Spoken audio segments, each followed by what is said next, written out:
Okay guys, welcome to another useless vlog brought to you by M-Clicks. Kasi pag informative vlog, brought to you by Tusog. Pag useless vlog, brought to you by M-Clicks. So today, kakatapusan ng bagyo. Well, actually, pa-exit pa lang bagyo. Mamamasyal tayo. Ikutan natin yung mga kaibigan nating prone na maapektuhan ng bagyo dito sa Marikina. Kamustahin natin sila, kung kamusta sila, at kung anong kalagayan nila, o kung may kailangan silang tulong, or whatever. So, let's go. Gagawin natin para medyo adventurous ang datingan natin. Gagamitin natin ngayon, hindi SUV. Gagamitin natin yung EG.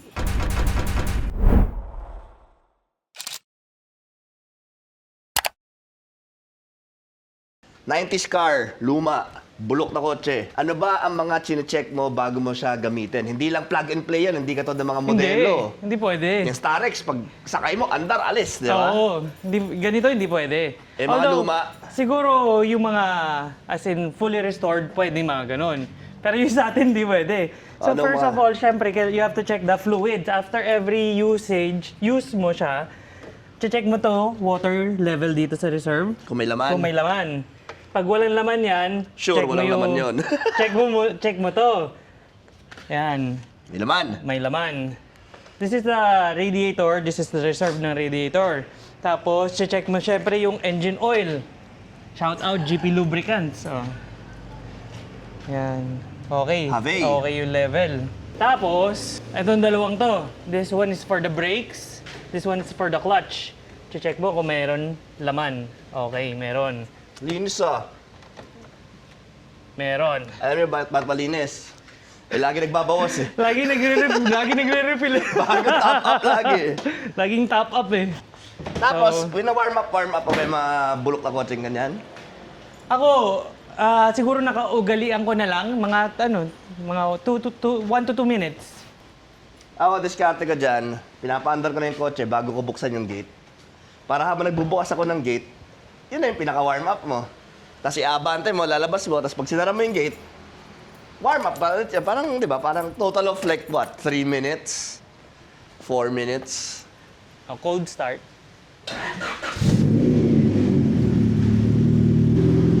Kasi marami ako napapanood ngayon eh. Mostly sa TikTok. Yung inaantay nila lumabas yung oil galing sa block, palabas sa head. Medyo may delay talaga siya pag unang start. Oo. Nakikita mo yun? Hindi. So, yun yung concept niya eh. Kumbaga, ba't mo siya wino-warm up bago mo siya i-high rev or paanda rin, at least malubricate lahat nung parts mo sa loob. Internal parts mo. Ganon. Ganun. Walang warm up dati to eh. Ay, hindi, meron. Hindi ko alam, hindi ko matandaan. Tagal ko hindi ginagamit yan eh. So, paandarin na natin to next. Andar pa kaya to? Flat na naman! Flat na naman siya! Dirty car. Nami-miss na ng anak ko to eh. Punit. So pag di mo talaga ginagamit ang kotse guys, nagkakaga nito, napupunit yan. Flat na rin yung likod. May tama pala. May gas-gas. Anyways, whatever. So let's go. So kasi 'di ba nagbabagyo, so mga kaibigan namin nag-iwan ng mga kotse dito para lang safe sila. Ito iniiwan, Fortuner.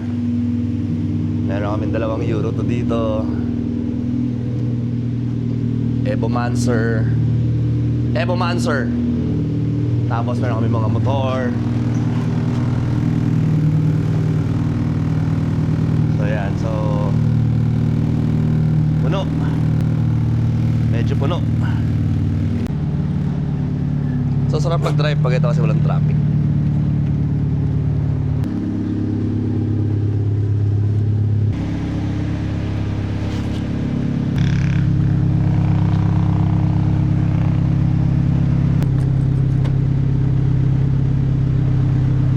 Saan pala nagdala tayo ng pang-series para sa check engine?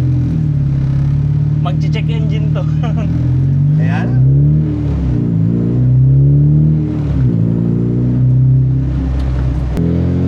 So first up, Ikutan natin yung bahay nila, nila Janlo. Tingnan natin kung datingan doon.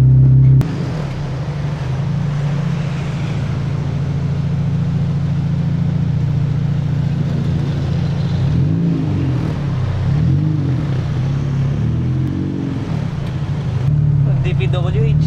Saan? Ayan, oh. Ah, puta, pera yan. Pera yan, Brad. That's money.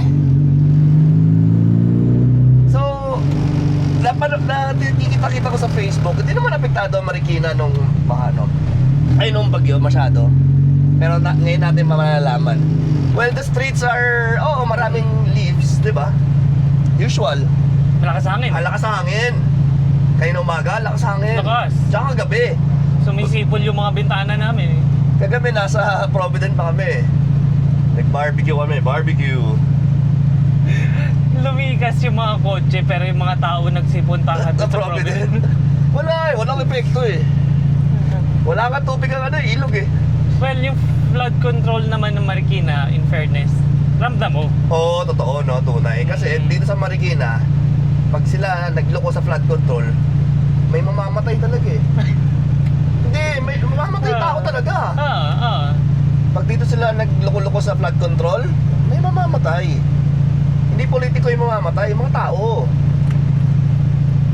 Talagang wild. Tsaka hands-on. Tsaka ang galing na ng Marikina, hindi na para madali ng baha-baha eh. Mga usual na binabaha, sabihin mo na binabaha pa rin, pero mababaw na, and mabilis mag-submerge. Oo, subside.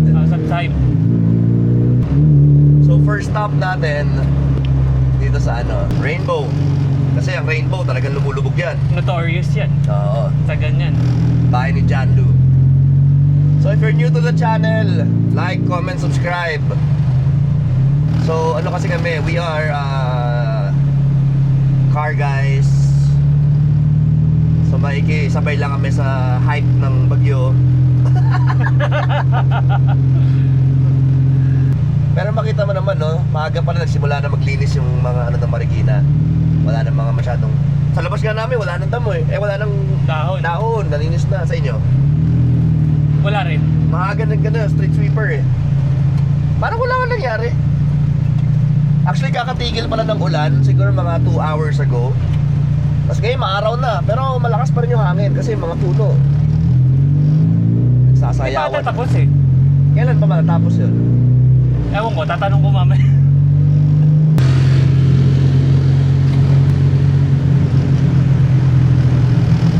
Ito na yung tigil yung muna.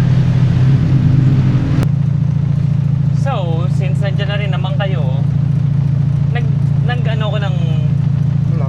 poll Oh. sa YouTube channel natin. Ano ba yung mga gusto nilang nakikita?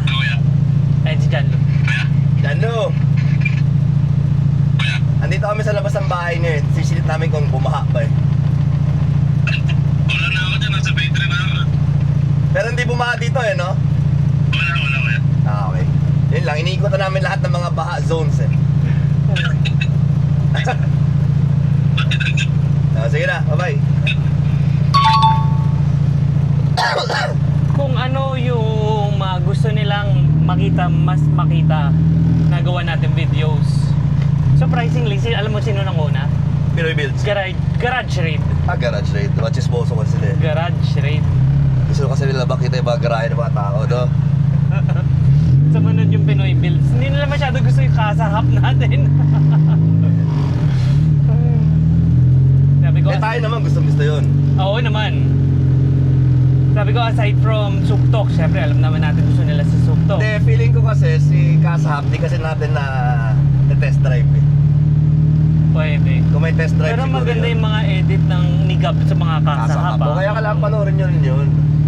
Ano yun, doon namin sinashowcase yung kakayanan namin, yung prowess namin, prowess. Saan na tayo? Kaliwa. Kalabuda, buwabaha yun eh. Oo, kila Buda. Silipin natin. Tara, na yan. Katokin natin si Buda.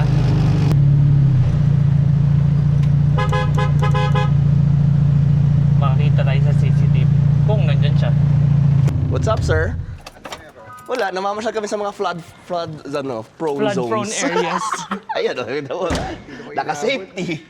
Naka-safety yung kotse niya. Saan galing? Wala, umiikot umikot lang. Hindi mo ba dito? Hindi. Ay, puro hangin nga. Oh. Hangin lang eh, no? Dumi. Pero safe na safe yung GR Yaris. Baba mo, tara. Pakita natin yung GR Yaris. So, ang modified nito is the exhaust, di ba? Yeah, exhaust lang sa haba. Yun na. Yung suspension is stock pa rin? Alam naman tayo, siguro. Straight pipe, no? Ay, oo. Tumatanda. Ganda, oh, GR. Ay, plastic lang pala to. Plastic Oo. Parang hindi ginagamit. Alam mo ba, ang break-in nito, Marikina lang. Doon yun na. Lalabas siya, picture siya, break-in, pero nasa Marikina lang. So kung kayo guys, nakatira kayo sa mga flood-prone zones, ito magandang investment talaga. Ay, gagawa mo. Ganito. At the same time, pwede ka mag-park na isa pang kotse sa ilalim. Di ba? Maski malaki yung parking mo. Oo. So, kinukwento ko sa kanila, isa ka sa mga OGs na Honda boy dito sa Marikina. Di ba? Dati naka-SIR ka, di ba? Buti na pala nag-ayos ako. Kundi. Biglaan ah. Oo, yun yung plano namin. Talagang gugulatin natin lahat ng tao dito. Before, Ano na nagawa mo sa Yaris? Wala, tinambak ko ang tawag dun? Mags. Exhaust, mags, yan lang. brand new niya nakuha to. Anong year model na ito? 2024. 24. No, February. So, next year, 2 years na yun. To 2 years na. Ilan na kilometrahe? Nung pinainit ka, nasa 2,500 ba? Hindi ginagamit. Sabi ko sa'yo, display. Ang break-in niya lang nga, dito lang sa Marikina eh. Pero na Baguio mo na yan eh, di ba? Nalaki ng Baguio. O, kamusta naman yung... Okay, masarap. Kaso lang, masakit sa dahil hindi na ako sanay mag-manual na pagka yung traffic. Oo. Pero pagka yung dire-diretso ka, masarap siya. Lalo na sa may duman ako ng Marcos Highway. Twisties. Twisties, maayos. So yan, naka-Advan GT. Ay, TC4 pala. Tapos, Advan Nova.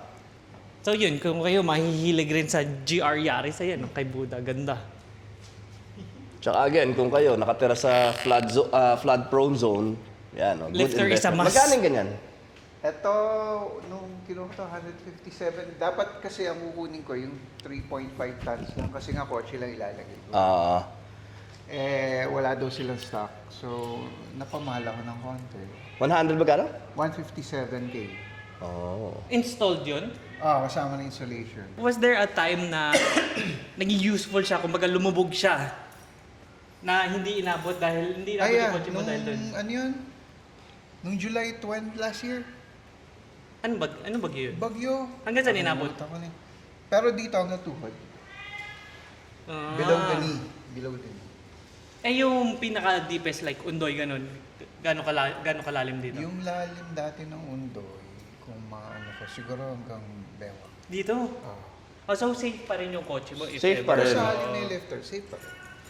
Kaso lang yun yung inabot na nung SIR, yung Fortuner dati na. Kaya ka nag-decide na kumuha ng lifter eh, di ba? So, Future plans dito?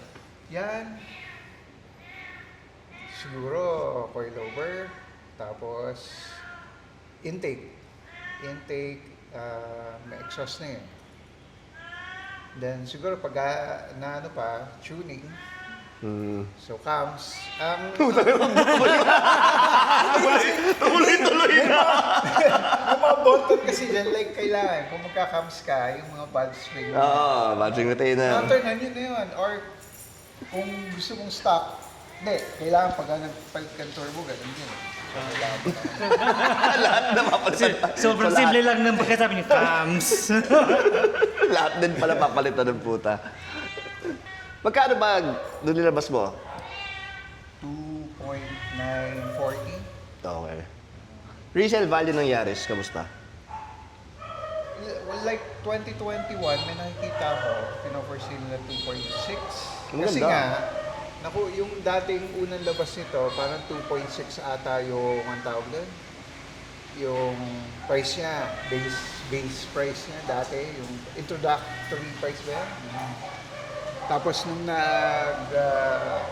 after 3 years ata, yan, nag 2.9 na. Pero Toyota yan eh, so hindi bababa yan. Oo. Kasi meron pa rin ako nakikita, 2024, minsan nga ang presyo nila 3.2. Oo, di ba? 3M, 2.8, that's all right. So recently lumabas yung automatic na ganito. Would you have bought the automatic one over the manual or manual ka pa rin? Yun yung dati kong hinahanap. Parang dapat niyata MX-5 kasi may matic. Kasya ka ba dun? Hindi kasya ako. gusto ko sana magstay away sa all-wheel drive kasi ayoko na nung parang maintenance ng diff, oil, yung parang maakti sa ano. Kaso lang wala. Parang hinahanap ko pa rin yung all-wheel drive. So, Civic, 3.8. Yun yung mga kasabayan niya dati, FL5. Yung mga choices mo. Ngayon, since front-wheel drive siya, and then mahal. Kasi 3.8, eto 2.9. So yung naka-all-wheel drive ko.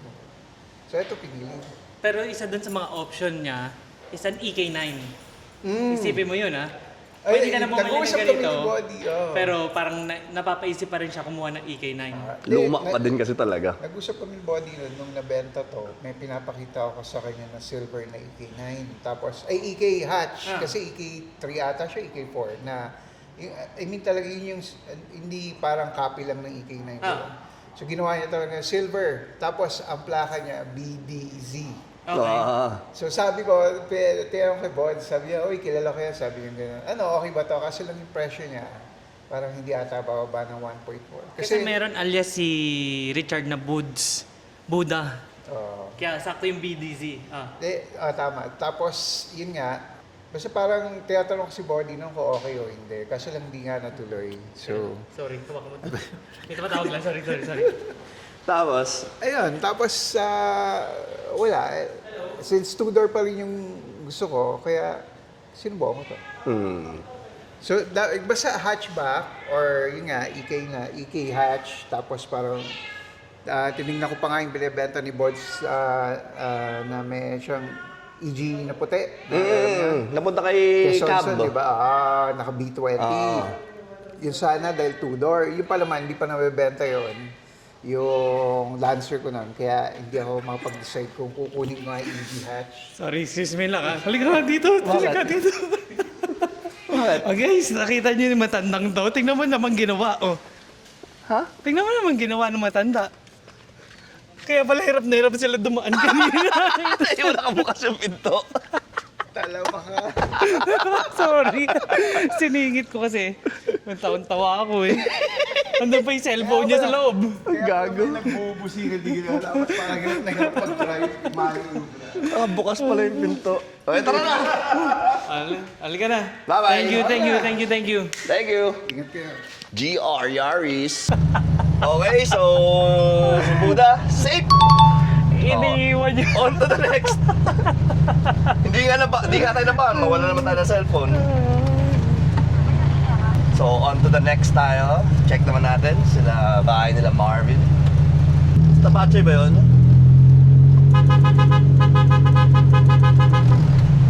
Ayan, Tapache yun.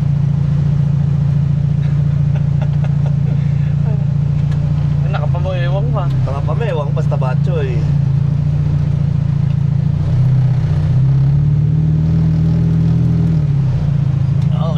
Okay. Dito kami sa Pista Valley ngayon. Check na namin kung ano lagay ng sitwasyon ng aftermath ng bagyo dito.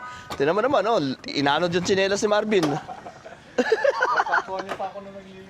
Hindi pa rin sinara yung pinto. Inanod yung tsinelas siya, gago. So naglilinis ng kotse si Marvin. Good afternoon po. Good afternoon po.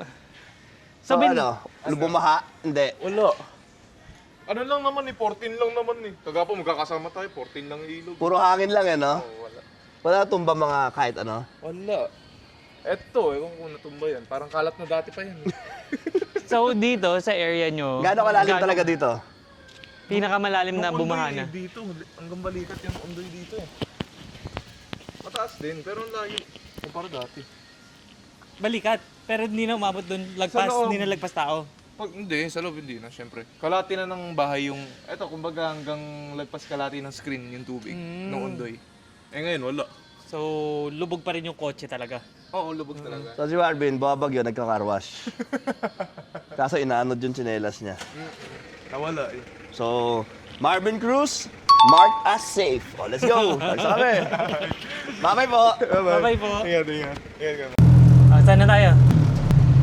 Next stop, San Miguel. So, palalim na. Kasi San Miguel, talagang, yun na talagang sentro ng baha talaga.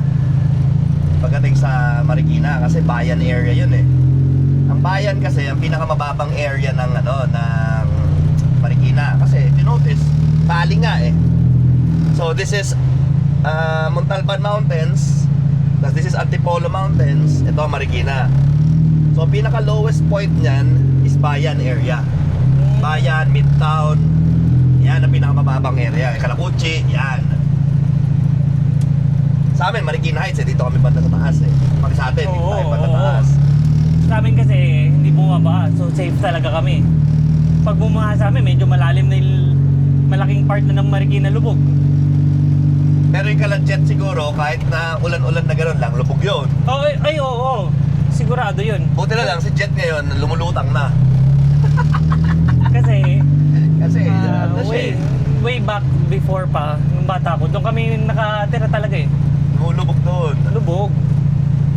Ang ginawa ng tatay ko dati, di ba main door? Oo. Nilagyan niya ng bakal na harang Oo. para hindi pasukin yung bahay ng tubig. So, every time na papasok ka sa bahay namin noon, hahakbangan mo yun. Ah, gano'n? Oo, kasi- Alagyan na steel plate? Oo. Na permanent na. So, never binahay loob. Meron pa rin pumapasok konti, pero I mean, nakakalusot lang kasi. Hindi submerge. Oh. So, to, check naman natin kala sitwasyon dito kala Miguel, kala Mang Dani. For So, those asking na Ito, ang area to, hanggang Bewang dito dati, nung huling pa. kung saan pinagawa yung upuan natin, ayan, Diyan, no? sa corner na yan, yung red gate na yan. Oh, andyan yung avance eh. Tawagan mo. Paano ba sa harap?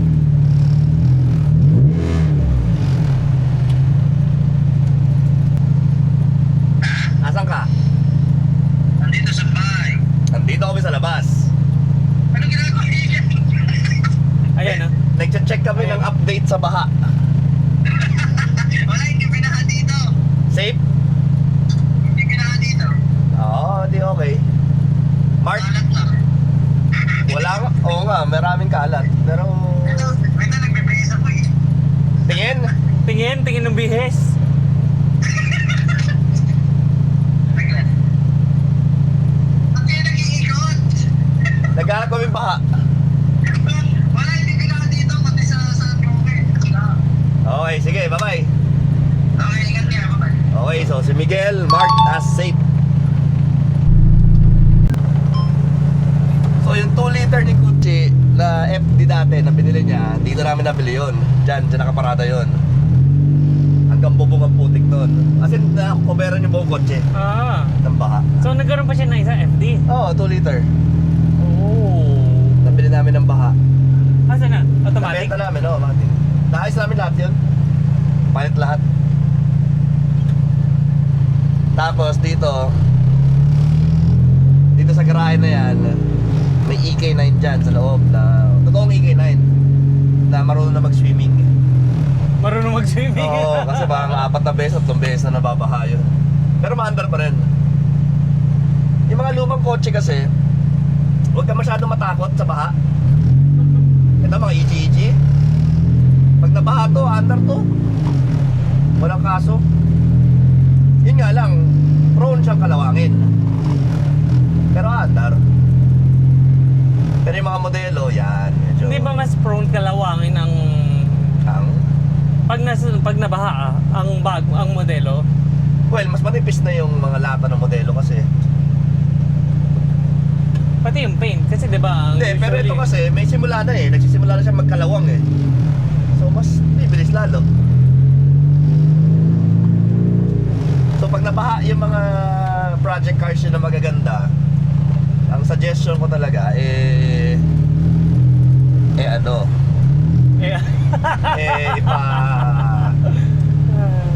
tawag dito? Nawala tuloy, nawala. Strip to metal. Yung talagang kalas lahat, tas pintura pati loob. Para paano? Takin naman lumampas ka. Saan? Dapat pumasok ka tayo dun. Oh, Naman, tawagan mo. wala tayong parking.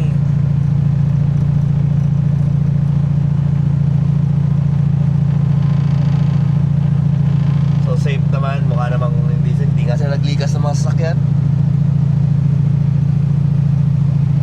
Okay, dyan. Ardeka pala.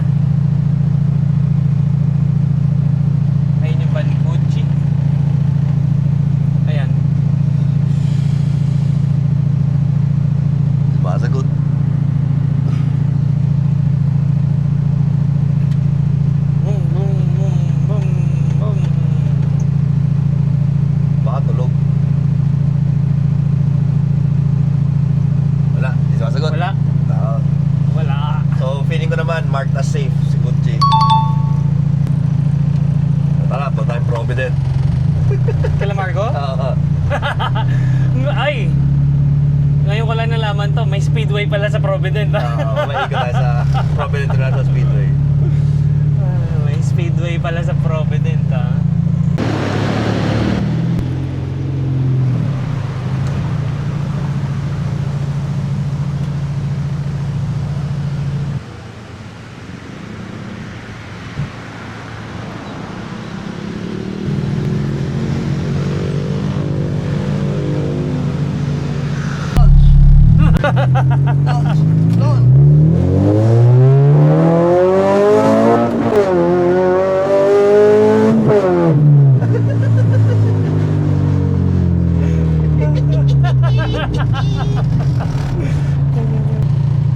So ito na guys. Papasok na tayo sa danger zone. Papasok na tayo sa danger zone ng Ground Zero. Ground Zero. This is Provident Village in Marikina. Kung So, saan the worst possible happened here in Provident Village, Marikina. As you can see guys, parang wala nangyari. dami pa rin kotse. Hindi sila natatakot.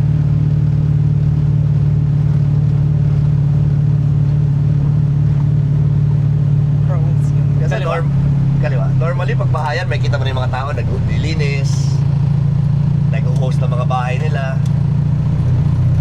Maputik.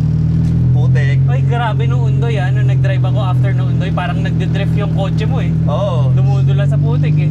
Kahit na Ulysses. Sting nga eh. Drifting eh. So this is Ground Zero, Provident Village. Sobrang laki naging improvement na rin ng Provident Village flood control. Kasi Saan tayo? diretso lang. Hindi na talaga nababaha. Unless umapaw yung river, doon lang magkakatubig dito. Pero na normal ulan-ulan, normal torrential rains, okay.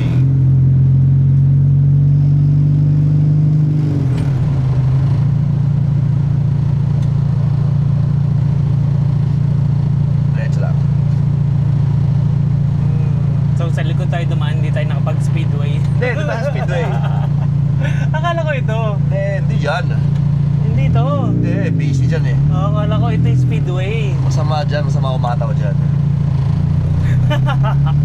Kung hindi kayo makarelate, panoorin nyo yung podcast namin. And explain nila to. O, kasi ito, hindi nga na rinabas yung Mercedes-Benz nila oh.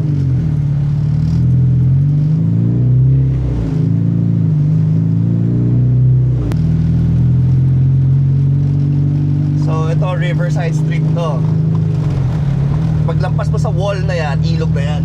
Ah, Oo. kaya prone talaga sila Oo. nung Undoy. Ito, speedway. This one, Oo. may humps na. Wala yan dati? Wala yan dati. Ayun, di ba humps din? Hindi ko alam eh. Alam ko dati walang humps yan. Ate, hump yan kasi school to eh. Ay, asan ba yung school? Ayan, humps. May hump na. Bakit yan? Yan, ilog na yan. Baka dahil sa inyo. Oo. Yan, speedway yan. Pwede ka umatan na.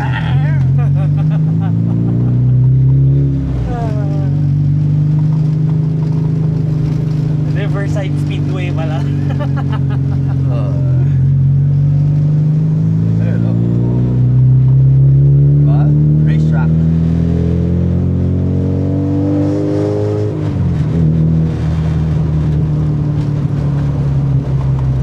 Tapos, nakakatawa dito kasi bigla mong kailangan kumanan dyan sa iskinita na yan. Bakit? Yan, ka na Marco eh. Kakanan ako. Diba?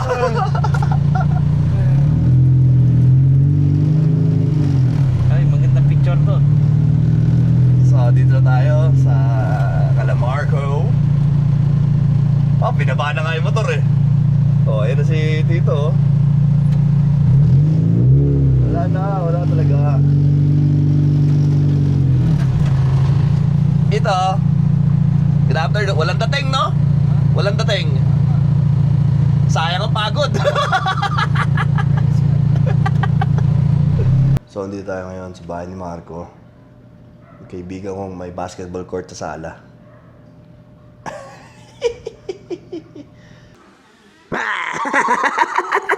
Good morning! So, dito tayo, weather update dito sa Provident. Kamusta naman ang lagay ng mga sitwasyon dito sa Provident? Snowy. It's snowy! So, inikutan namin lahat ng mga Sino? flood-prone areas sa Marikina and to our dismay, wala kaming na aktuhang naglilinis or naapektuhan ng bagyong Uwan. U1 ba? Paano basahin yun? U1? Tulog pa nga sila lahat eh. Oo, tulog pa sila lahat. Tuloy bahay, nakita ko may basketball court sa loob. Ayan. Tapos, ito yung bisita na diretso na. Siya yung kaibigan mo na diretso na sa feel at home na agad. Refrigerator raid natin. Feel at home na agad. So, malalaman mo talaga otnis yung may-ari ng bahay. Eh. Ayos lang. Hilera.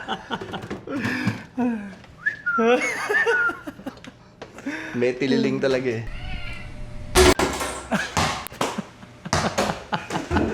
Basketball sa loob ng bahay. No? So, kamusta naman ang flood control progress dito sa Ground Zero, Provident, Marikina? Hindi sila tinipid. Hindi tinipid. Saka wala talaga yung bagyo eh. Walang dating. Wala talaga dating. Wala talaga dating yung bagyo din eh. Wala. Pero sabi nga ni Tito eh, sayang pagod. Totoo naman. Sayang yung paglikas. Wala nang sasakyan dito. Isa na lang eh. Lahat ng motor nandun sa kanila eh. Pero before, konting ulan lang bumabaha dito? Or kailangan talaga yung super typhoon, gano'n? Hindi rin. Asa ang dirt bike? Nasa shop. Nandun ba? Nasa tusog. Ang kailangan para magbaha dito, umapaw sa dike. Pero normal ulan, wala talaga. Kahit gano'ng kalakas ang ulan, di magbabaha dito. Kasi kalahati ng street, kanal eh. Ganun na Kanal. kalaki yung mga kanal dito. Tapos may Even sariling- before. Gano'n ka before yung before? Pero let's say, mga before Ondoy days, bumabaha na ba dito? Oo, binabaha yun. Basta malakas ang... Actually, hindi rin gano'n kabilis eh. Kasi may sariling pump ang Provident ever since lumipat kami dito. Hindi lang kinaya nung Ondoy. Hindi talaga kinaya kasi lumagpas sa dike din yun eh. Pag lumalagpas sa dike talaga, yun. Wala ka na talaga no choice nun. So to give you an idea, ito, elevated na itong house nila. Lubog siya ng bubong, tama? Ondoy was up to the second floor, ankle. Oh, talampakan lang. Lubog to.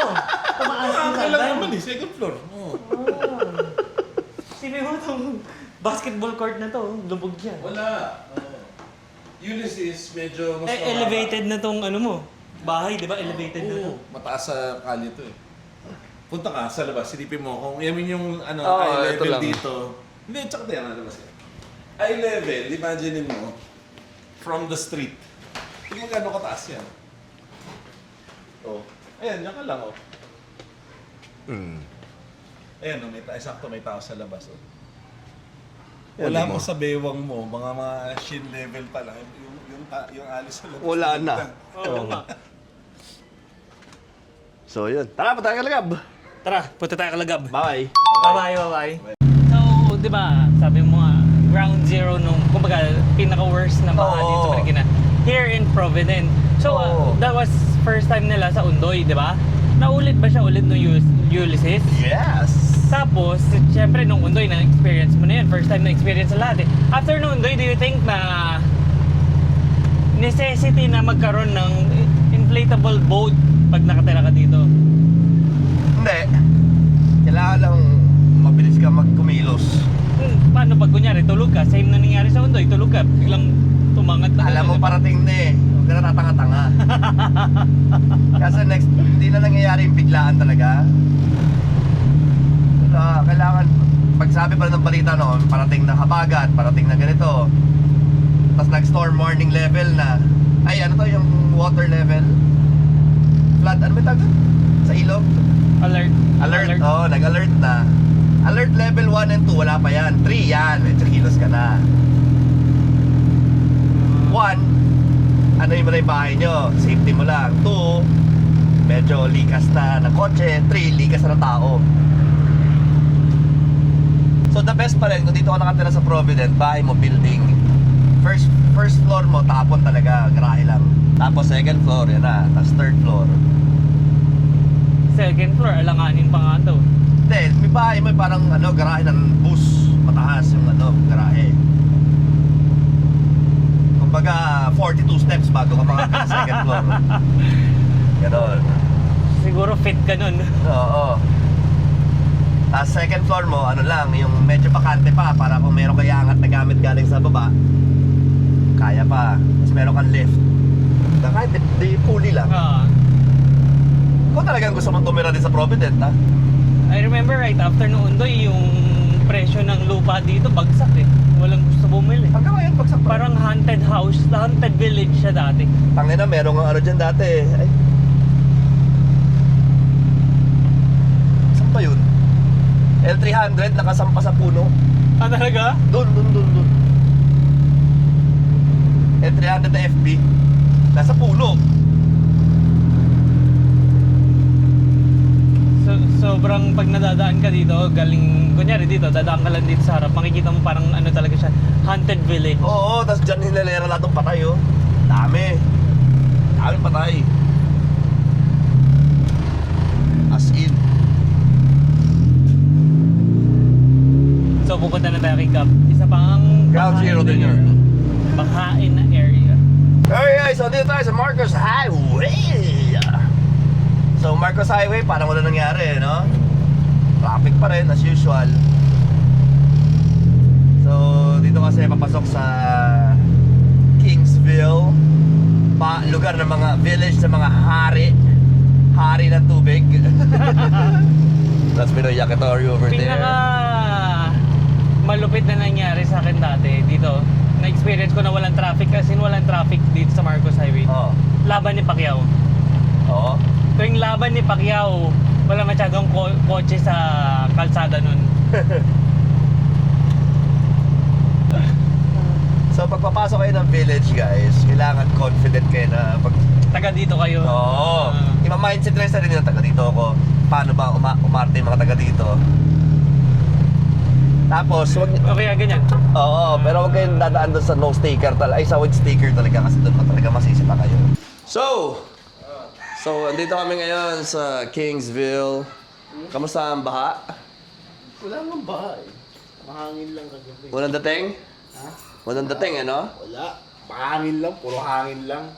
Puro amba. Oo, puro amba. Puro amba lang. Manana ako. Hindi pa ako naligo.